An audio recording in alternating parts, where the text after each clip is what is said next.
ikut Pak ini ya. Bareng Pak ya? Iya, aja ganti pakaian ya, nggak apa ya. Cari ada dokumen. Sip.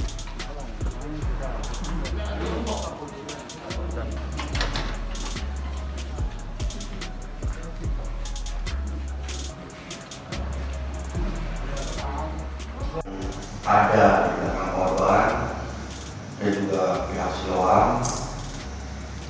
Saya mengakui saya sudah melakukan tindakan yang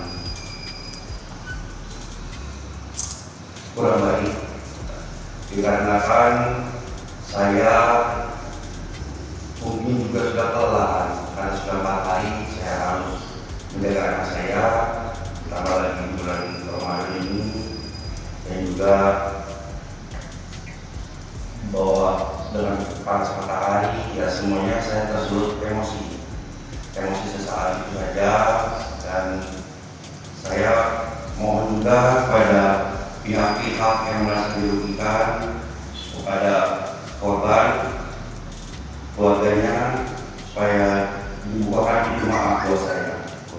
Saya benar-benar tersulut emosi sesaat saja karena melihat tangisan anak saya dan juga darah